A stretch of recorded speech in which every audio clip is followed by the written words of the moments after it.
नमस्कार दोस्तों, जो हम कुंडली विश्लेषण कर रहे थे उसको हम आगे बढ़ाते हैं हम।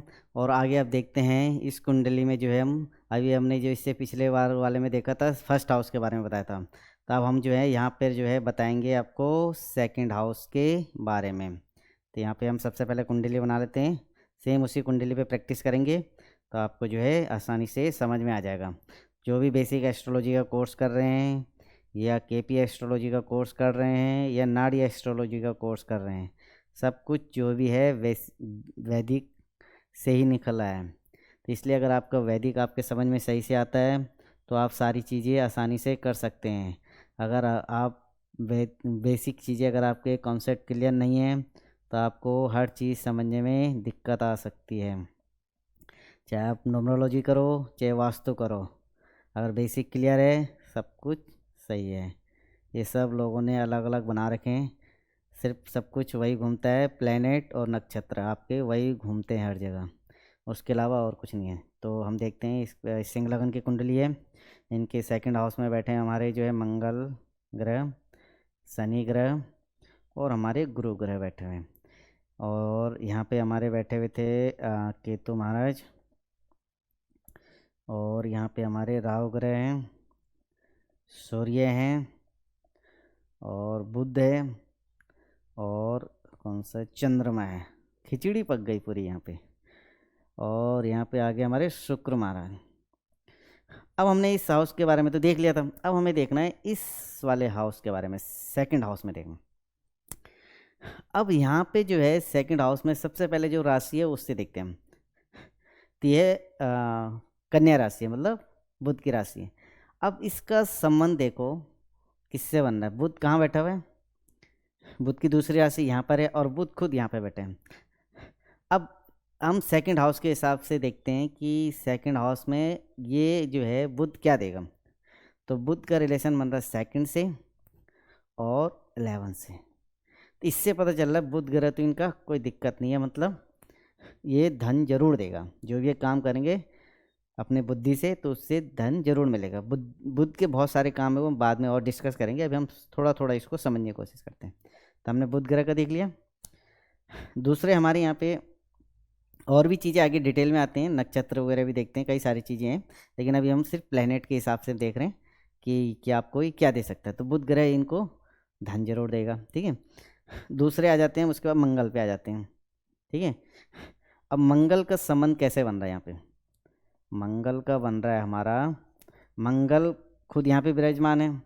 दूसरा, मंगल की राशि कहाँ कहाँ पर है, एक तो यहाँ पर है चौथे घर में, और दूसरा जो है 9वें घर में, ठीक है।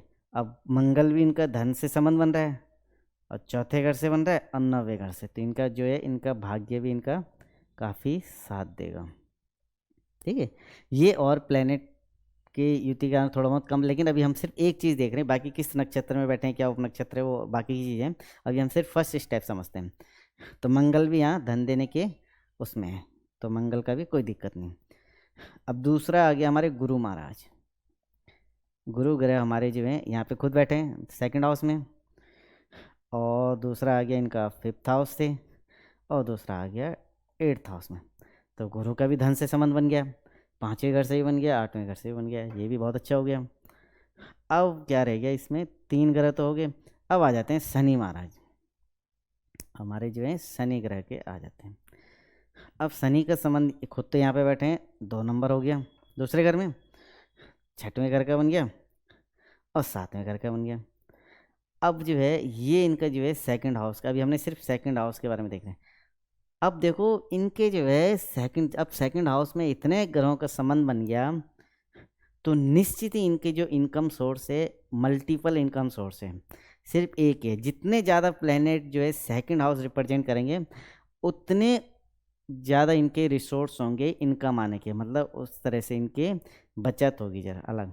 तो यहाँ बुध ग्रह के भी है। अब ये जो पर्सन है ये ऑलराउंडर आप इनको कह सकते हैं, ये बुध ग्रह के भी काम कर लेते हैं, मंगल के भी कर लेंगे, गुरु के भी कर लेंगे और शनि के भी कर लेंगे। शनि का जो है 6th भी आ गया, 7th भी आ गया, ठीक है। तो ये वर्किंग भी करेंगे, मतलब जॉब भी कर सकते हैं और प्लस अपना जो है बिजनेस भी कर सकते हैं, ठीक है। तो मतलब इनके जो है मल्टीपल टैलेंट इन पर्सन की जो है अंदर है, मल्टीपल टैलेंट। वैसे भी इन ये हमेशा कुंडली में ध्यान रखना, जब भी जैसे सेकंड हाउस में सबसे ज़्यादा ग्रह हैं, ऐसे ही हमारे 11th हाउस में भी बहुत ग्रह बैठे हैं। अब जितने जिस घर में सबसे ज़्यादा ग्रह बैठे होंगे, वही चीज़ें व्यक्ति उसी में ज़्यादा घूमता है। तो ये इंसान किसके बारे में सोचेगा ज़्यादातर? या तो अपना जो है धन के बचत के बारे में, या अपने परिवार के बारे में सोचेगा सेकंड, ठीक है। और दूसरा लाभ, अपना प्रॉफिट होना चाहिए, ये ज़रूर सोचेगा।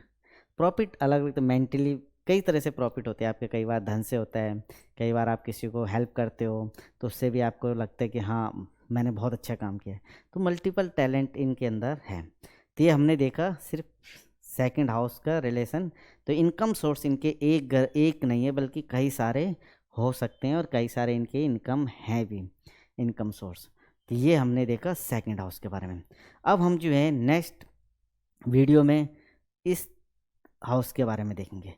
तो अगर आपको कुछ भी चीज़ पूछना हो, जो एस्ट्रोलॉजी का कोर्स कर रही है और कोई भी है, तो आप जो है कमेंट सेक्शन में ज़रूर पूछिए अपना क्वेश्चन, कुछ भी आप पूछना चाहते हो। और आप कुछ भी एस्ट्रोलॉजी कोर्स हमसे सीखना चाहते हैं, बेसिक हो गया, केपी हो गया, नाड़ी हो गया, जो भी एस्ट्रोलॉजी है, वास्तु हो गया, न्यूमरोलॉजी हो गया, सब एक ही है। और आपके बेसिक कॉन्सेप्ट क्लियर है तो आप सब कुछ फटाफट समझ सकते हो। और बेसिक कॉन्सेप्ट क्लियर नहीं है तो आपको जो है दिक्कत आएंगे, जिस तरह से जो है जो भी होंगे उसमें आपको दिक्कत आ सकती है। इसलिए बेसिक अपना क्लियर रखो तो आप सब कुछ आसानी से सीख सकते हैं। सब कुछ बेसिक से ही निकला है, कोई भी अलग नहीं है। सब वहीं से, जो हमारे शास्त्र हैं पुराने, वहीं से सब पढ़ते हैं, वहीं से सब करते हैं। ये है कि आप इसमें अपना जो है कितना मतलब शिद्दत से आप इसको करते हो, किस चीज़ों को आप परिस्थिति देख के ये सारी चीज़ें समझते हो, वो आपको जो है, आप जो है कितना अपना दिमाग यूज करते हो इसमें, कितना प्रैक्टिकली इसको समझने की कोशिश करते हो, तो आप तब इसको जो है कर सकते हो। अदरवाइज आप नहीं कर सकते, आप घूमते रहेंगे, चंद्रमा वहाँ बैठा हुआ है, मंगल वहाँ बैठा है, इनकी युति यहाँ बैठी है, तो इससे जो है आप नहीं समझ पाओगे। आपको प्रॉपर तरीके से समझना। हाँ, जब भी क्या हो, दो एंटी प्लैनेट होते हैं, उनका जो है जैसे इनके उसमें क्या है, यहाँ पे जो है सब कुछ तो सही है, लेकिन यहाँ पे मंगल और शनि की जो युति हो गई, ये दोनों आपस में एंटी प्लैनेट हो गए। तो ये कहीं ना कहीं इनका जो रिजल्ट था, पॉजिटिव रिजल्ट, उसमें दिक्कत करेगा। उसके जो पॉजिटिव हाउ जो रिजल्ट थे, वो जो है कमी कर देगा। वो कहाँ कहाँ करेगा, जहाँ जहाँ इनका इफेक्ट होगा। सेकंड हाउस में जैसे मंगल बैठा है सेकंड हाउस में, फोर्थ हाउस में, नाइन्थ हाउस में, यहाँ यहाँ इसका इफेक्ट करेगा। मतलब इनके धन की बचत में बड़ी दिक्कत होगी, ठीक है। प्लस इनके जो है जो भूमि संपत्ति व्हीकल, उसमें भी दिक्कत आएगी। प्लस इनका भाग्य जो स्थान है उसमें भी दिक्कत आएगी। फिर शनि की युति, शनि भी सेम वही, धन संचय करने में दिक्कत आएगी। प्लस जो नौकरी करेंगे उसमें भी दिक्कत आएगी, ठीक है। प्लस जो बिजनेस करेंगे उसमें भी दिक्कत आ सकती है। मतलब ये परसेंटेज वाइज रिजल्ट कम ज़्यादा होते हैं। अब ये दिक्कत कब आती है, जब इनके आपस में ऐसे गोचर में जब भी ये युति, अब ये तो एक बार कुंडली जो है जब जन्म हुआ था उस टाइम की है, बाकी ये रिजल्ट कब देंगे, जब ये गोचर में ये स्थिति बना रही होंगी, तब जाके ये रिजल्ट मिलता है। अदरवाइज जो है सब कुछ नॉर्मली चलते हैं, तो ऐसे कुछ नहीं। अपना जो है शनि महाराज कहते हैं रोटी कपड़ा मकान, जो है शनि जो है ग्रह देता है। और शनि ग्रह जो है कर्म, अगर आप अपने कर्म करोगे तो निश्चित ही आपको फल मिलेगा। ये हमारे जो है शनि ग्रह से हमें ये सारी चीज़ें सीखने को मिलती हैं। शनि ग्रह से हमें ये सारी चीज़ें सीखने को मिलती हैं कि आपको अपना पैसेंस रखना चाहिए। धीरे धीरे शनि ग्रह की चाल, धीरे धीरे धीरे आप बढ़ो आगे, लेकिन ज़रूर बढ़ोगे। अब ऐसे नहीं कि थोड़ा सा चल गए फिर रुक गए, तो इस तरह से आप जो है रुक जाओगे। तो ज़रूर आपको जो है शनि प्लैनेट से समझना चाहिए, जो धीरे चाल से चलते हैं। और कर्म में आपको विश्वास करना चाहिए। अगर आप कर्म करोगे तभी आपका जो है भाग्य भी आपका साथ देगा, और तभी आपको और भी चीज़ें जो बहुत ज़रूरी हैं। तो ये आपको शनि प्लैनेट से जो है समझने की बहुत ज़रूरी है। तो बहुत सारे हमारे पास आते हैं, जैसे कि ये उपाय बता दो। ज़्यादा उपाय, क्या उपाय करोगे आप? उपाय करने से, इतने उपाय जो हैं, कोई भी इतने सारे उपाय बताते हैं, कोई भी इतने कारगर नहीं होते हैं। हाँ, जैसे आप मंत्रों की अगर पूजा करते हैं, मंत्र आप सही ढंग से पढ़ते हो, आप ध्यान करते हो उनका बढ़िया, जो इसकी भी आप पूजा करो उनका ध्यान करते हो, चाहे जो भी आप जिसकी भी आप जो है पूजा करते हैं, अगर आप भक्ति के साथ, सही भक्ति के साथ आप करते हो, तो निश्चित ही आपको फल मिलता है। लेकिन ऐसा नहीं होता कि आपने आज शुरू किया तो आपको जो है, आपको मेंटली हर चीज़ में जो है, चंद्रमा का हमारे कुंडली में बहुत बड़ा रोल होता है। चंद्रमा मतलब मानसिक।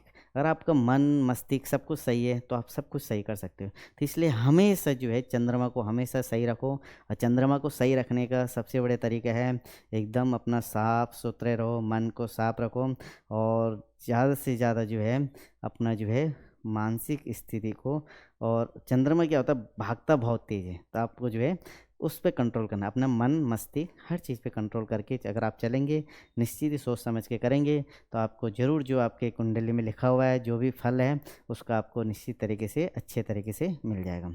तो धन्यवाद, आपने ये समझा। तो अगर आप जो है हमारे चैनल को सब्सक्राइब कर लीजिएगा और लाइक भी ज़रूर करिएगा, और ज़्यादा से ज़्यादा आप कमेंट्स करिए।